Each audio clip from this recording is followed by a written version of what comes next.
As French President Emmanuel Macron concludes his first state visit to China, what new agreements have the two countries reached and what messages are they sharing with the world? With plans to grow trade between China and France, how are innovations in fintech affecting the two markets and the two peoples? Welcome to The Point, live from Beijing. I'm Li Xin.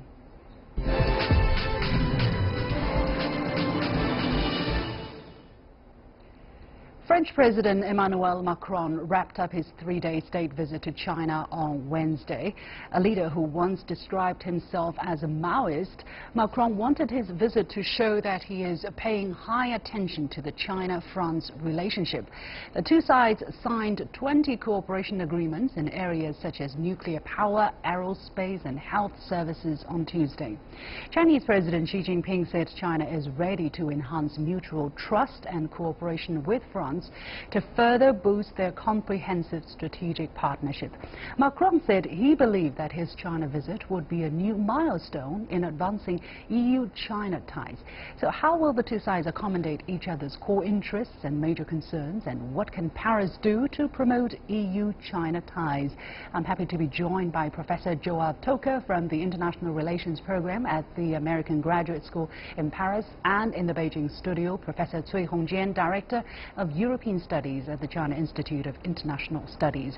Welcome to you both, gentlemen. Before we go into the discussion, let's take a look at a short piece of video where President Macron posted on his Twitter, where he tried to learn some Chinese. 地球，地球 ça veut dire la Terre. Faire que Litio, la Terre, ça à nouveau soit grande. 让地球再次伟大。 Oui. There you go.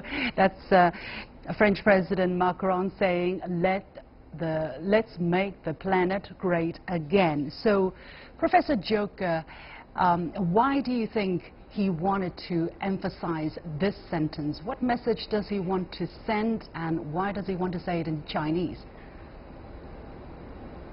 Well, that's a beautiful illustration of what you can do with a sentence when you bring together rhetorics and the force of rhetorics, symbols and the force of symbols, and of course very concrete allusions to very concrete political strategic issues. What I have in mind is, of course, he wanted to be nice, he wanted to be kind in view of public audience and public leadership in China. That's the first thing, and that's the elementary thing, and we see those gestures very often when it comes to international summits, where leaders are saying few words in the language of their hosts or the other way around, and that makes them sympathetic.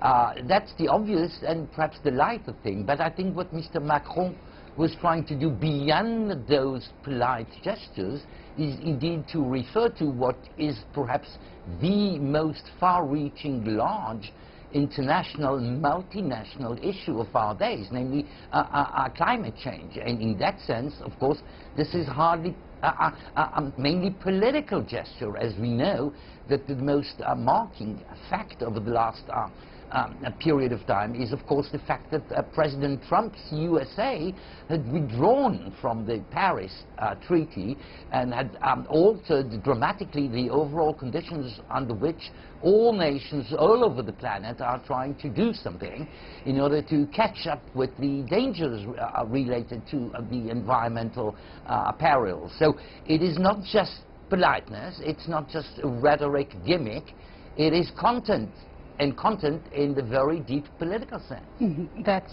Professor Toker there. Thank you. Professor Cui, from your perspective as a Chinese, when you hear that sentence, what comes to your mind?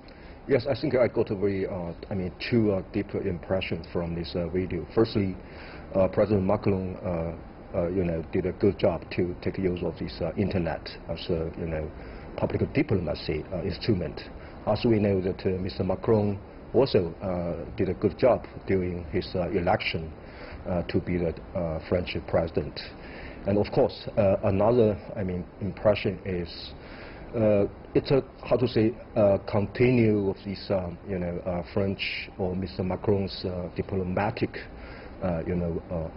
activity. As we know, some days ago, Mr. Macron, collected a summit in Paris, try to, give a very, very, visibility to the world that France and Europe still, part of the leadership of some, global governance issue, at least, the climate change issue. Mm-hmm. So, very interestingly, because some commentary have said President Macron is playing this Europe is back. He's not just in China representing France, but also he has the vision to make France the Europe's interlocutor with the world. Professor Toker, how do you look at that kind of role that President Macron wants to play here? Do you think he's a legitimate interlocutor on behalf of Europe with the world and now in China?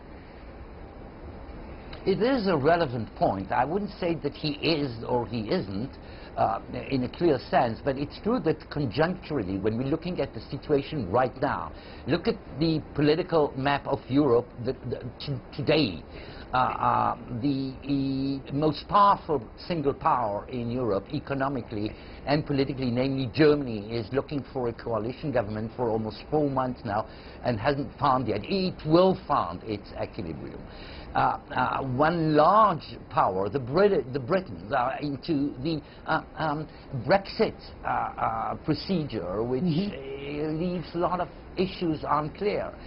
So you have, amongst those 3 major European powers, France, Germany and Britain, it is true that it is in Paris, in France, where you have solid government, with solid coalition, with a new leader which has been injecting over the last 7 months new energy, new ideas, new style, some youth. And these things do count. Now, one should exaggerate that because time is moving. There's going to be a different way of power equilibrium within the European powers. But what is very important, I think, and which goes beyond this conjunctural, punctual situation right now, is the fact that one of the major things Mr. Macron is trying to do on the French and European level is indeed to inject new power, new style and new ambitions to the European presence in world affairs. He needs Germany for that, and this is why he's very impatient to see Madame Merkel arranging her coalition problems in Berlin. So that will come, and in this sense we're back to your question, and in this sense, yes, Mr. Macron and what he's saying and what he stands for could indeed indicate a new type of European involvement, if not leadership, involvement in world affairs. However, Professor Cui, does China see France in that light? I think that pragmatically, I would like to say undoubtedly there will be some more space for Mr. Macron and France to take some more, leading role to, be, on behalf of Europe to deal with some issue with China, and even, for the issues between Europe and the United States, between Europe and even Russia. But now I think it depends on some, very, very concrete issue. Firstly, how about this future of the reform of Mr. Macron in France? Because as we know, this kind of representativeness, as Europe should be supported by some, economic growth and also political stability. Another issue is how could President Macron could to push forward this kind of a Eurozone reform and also restart of European integration. I think that still, for between France and Germany, between France and some other member states, I think that China will try to get a kind of a balance for his policy. I don't think that France will take everything as a representative of Europe in China. Yeah, speaking of a leading role, President Macron mentioned that France wants to play a leading role in China's Belt and Road Initiative. Indeed, he offered praise to this initiative. However, he also said that it cannot be one-way street and also spoke against the risk of the hegemony. Professor Cui, are we clearer about President Macron's stance on this Belt and Road Initiative? Yeah, firstly, I would like to say, compared with other European politicians or leaders, undoubtedly, President Macron showed a more, clear and more comprehensive understanding about the Belt and Road Initiative proposed by China. But at the same time, I think that he tried to keep a balance between divergences in Europe about the Belt and Road Initiative. Also, so far there are still some suspicions, some worries from European society, from European politicians on the Belt and Road Initiative. I think now President Macron, on one hand, he tried to show a more positive attitude to this initiative, but at the same time, he also tried to bring about some suspicions or worries from the European side to China. So I think, yes, maybe it's good for President Macron to go back to Europe, say that, okay, I got something. I try to give Chinese people some impression about your suspicions. But I'm afraid that once President Macron wants to keep a balance in Europe, maybe the price is he will lose the balance in China. That's a very delicate situation that we're looking at, and I think President Macron is also walking a very tight rope. I have very limited time, but Professor Toker, let me ask you this question, because he wants to expand trade ties with China. However, he has been emphasizing for reciprocity basically ever since he came into office, and last year he was pushing for Brussels to set in mechanism to prevent Chinese investment in certain strategic industries in Europe. He said, I support free trade but not naivety. So Professor Toker, how do you look at these two goals, expanding trade with China but calling for reciprocity? Do you think they can be met at the same time? Very briefly, please.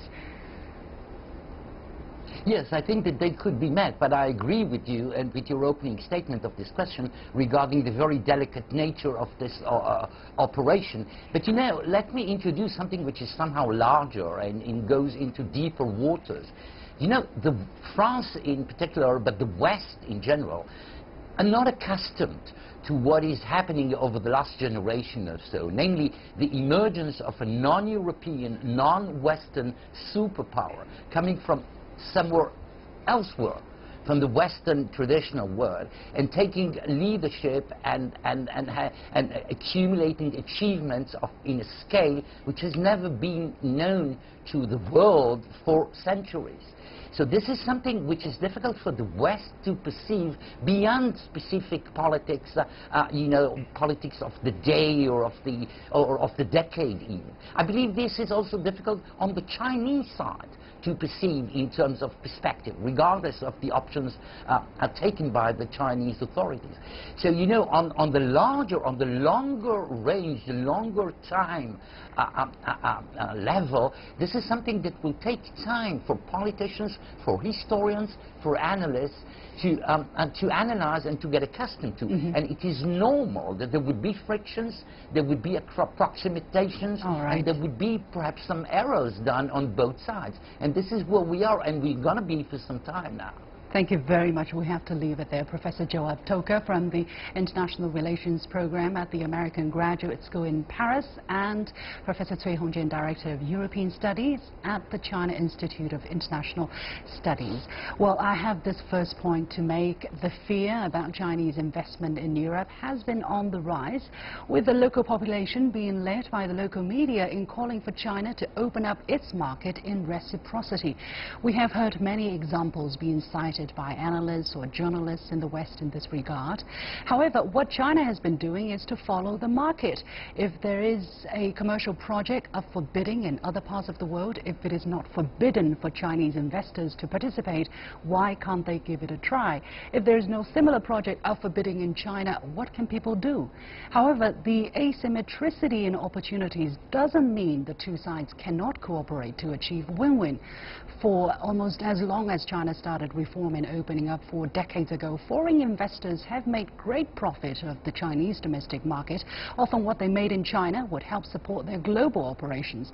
So while China will give greater access to foreign companies as it deepens reform, mutual benefit should not be taken literally, lest be replaced by the word reciprocity.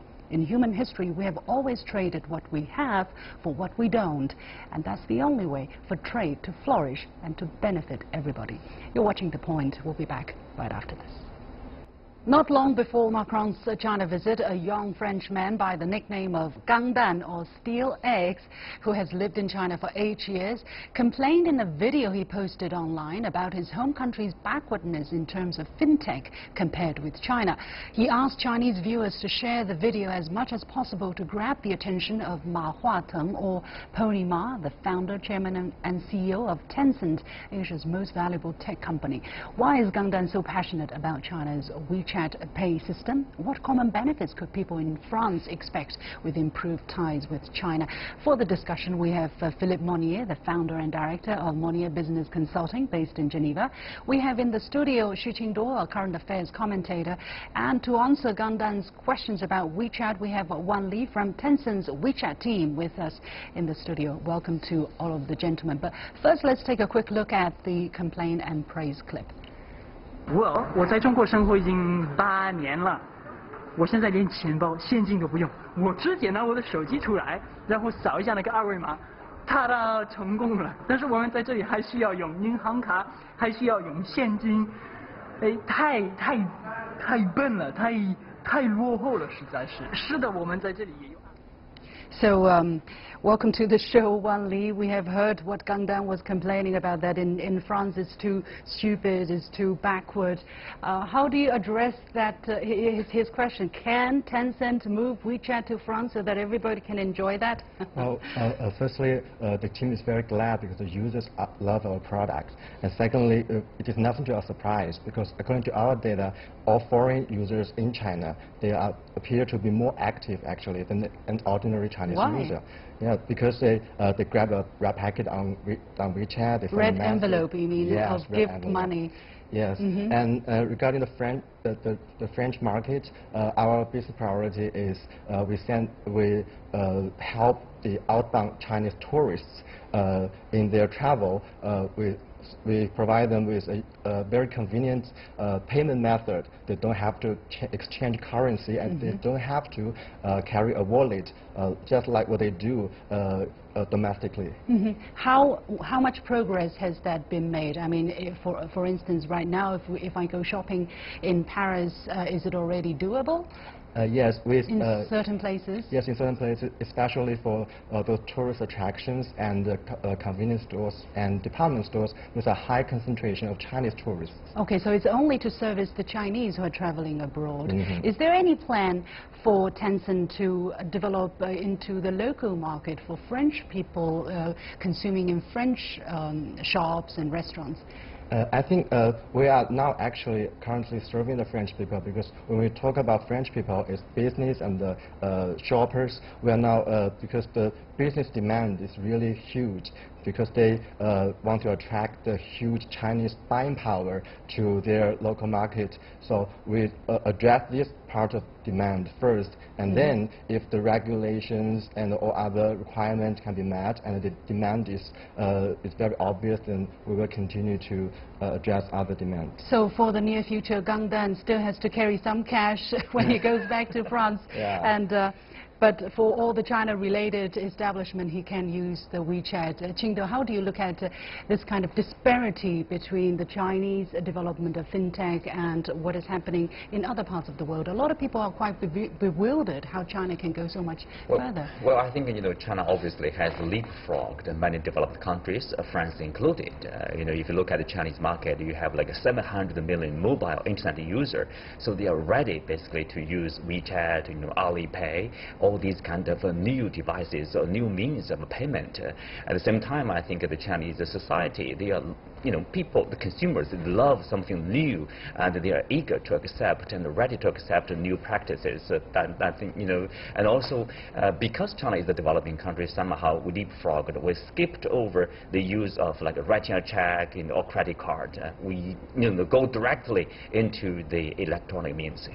But how is that going to affect Chinese people's interaction with the world? I mean, this is still pretty much a Chinese system, popular only with the Chinese or those who live in China have a Chinese bank account. What about the rest of the world who doesn't have a Chinese bank account? How can that interaction happen? Well, good question. I think obviously WeChat can do more and to popularize their very popular products, not only with the Chinese community, but also like local people, like in France, local communities. You see, Alipay is trying to do that in the United States, but you know, their acquisition was rejected by the U.S. side on the concern of national security. So I think it's really up to the home countries whether they accept or they welcome the, you know, WeChat or Alipay. Yeah, let's get some Swiss perspective maybe, and let me cross over to our guest based in Geneva, Philippe Monnier. So from your observation there, what is the situation of digital payment or fintech in Switzerland, for instance, in the French-speaking part? Is there anything booming, developing there?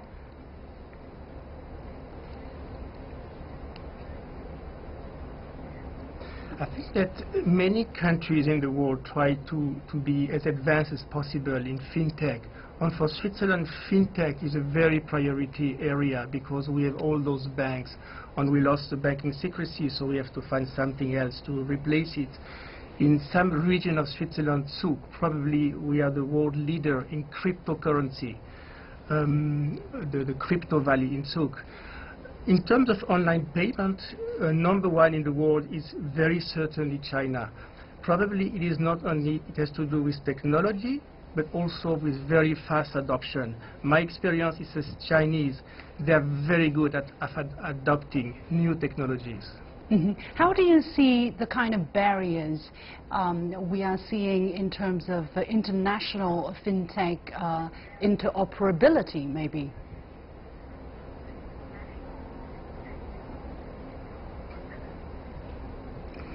I think that this is a regulatory issue which can be quite complicated. My strong wish is that market forces will play and that the political part will be as small as possible. And we know that some people think that China tend to have some barrier to trade, but in other aspects I also observe that China can be very open. In terms of when you talk about being open or being protective, indeed, there is a lot of sentiment in Europe, in Switzerland, for instance, against Chinese participation in the local market. A lot of suspicion, a lot of even accusation of China stealing secrets or using force of coercion. How is that impacting the economic and business integration between the Chinese market and the local market, because it can bring profit to both sides?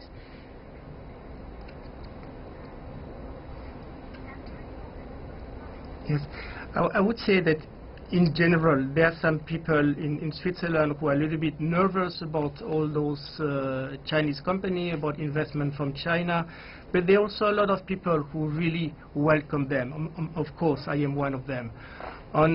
Overall, I would say that Switzerland tends to be a very open and liberal country, and probably the most liberal country in Europe. We are welcoming very much foreign investment. We still sometimes have progress to make in particular with Chinese companies. And so this is why I think that Switzerland is rather a good example, even though we are not perfect about it. Thank you very much, Philippe Monnier, joining us from Geneva. Wan Li, one more question for you. If WeChat Pay is to enter the local market in France, how can you guarantee that you have fair competition, that you protect consumer privacy, that you can really bring benefit and convenience to the French consumers? Well, I think to answer this question, you have to understand how WeChat has become so popular in China. Because before, WeChat integrate all the services and the merchants and all those goods into the platform. It is a very safe, convenient, and private communication tool. This set the base for all those or other possibilities. So so WeChat firstly is a communication tool, then it opens to the brands, to the industries.